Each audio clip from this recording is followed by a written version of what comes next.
Traveling Through the Dark stands as a poetic creation by William Stafford, unveiled to the world in 1963. Stafford, then at the age of 46, introduced this poem within a collection of the same name, marking his inaugural endeavor in the realm of poetry. Through a seemingly casual approach to technical elements, such as rhyme scheme and meter, Stafford ingeniously crafts an atmosphere of ease and familiarity. Yet, beneath this seemingly unpretentious exterior lies a profound contemplation, all encapsulated within a concise narrative spanning 18 lines, comprising 4 quatrains and a closing couplet. The poem initiates with the narrator embarking on a journey during the late hours of the evening, traversing a road adjacent to a tranquil river. Amidst his expedition, an encounter transpires, a lifeless deer rests at the road's edge. The narrator discerns the latent peril this carcass poses to other travelers who may not perceive it in due time. A desperate swerve to evade the deer could result in dire accidents. The narrator's empathy and vigilance prompt him to halt, motivated to alleviate this potential hazard by ushering the deer's remains over the nearby precipice.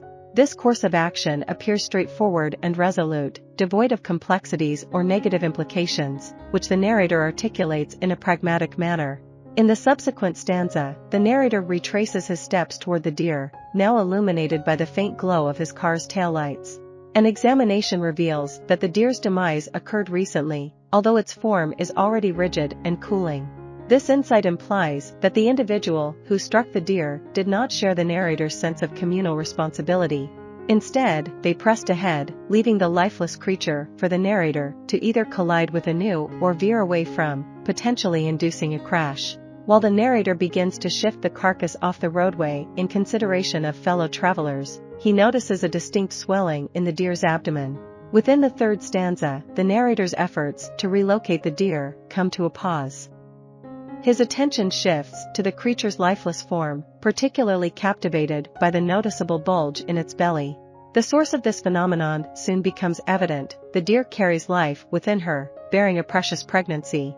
A revelation surfaces: the warmth along the deer's flank, where the unborn fawn presses against the skin, signifies the continued existence of this nascent life. Despite the collision that robbed its mother of life, the fawn within endures, harboring the promise of vitality, yet condemned to a fate of never experiencing the world beyond its mother's womb.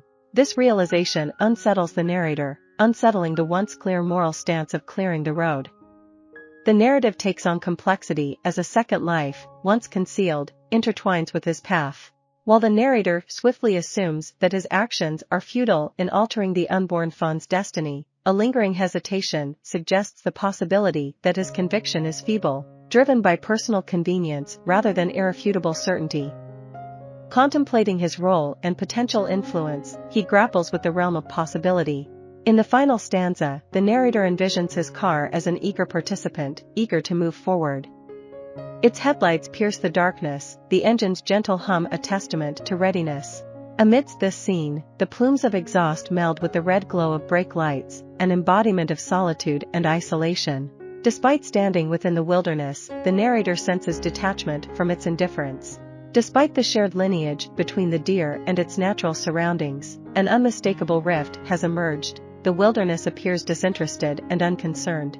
The closing couplet encapsulates the narrator's inner turmoil as he wrestles with the complex responsibility he faces, of a deer not directly impacted by his actions and the unborn fawn within.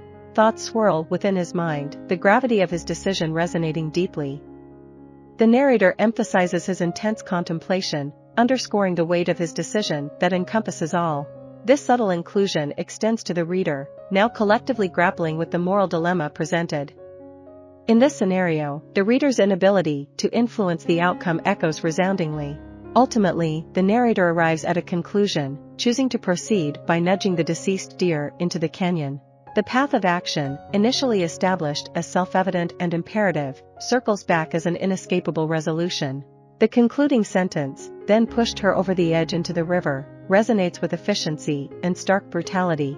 It implies a swift motion, reflective of a man who, after wrestling with a challenging choice, proceeds with decisive and perhaps uncompassionate determination. Left unspoken is whether he contemplates the fawn within, now condemned to an inevitable, solitary fate.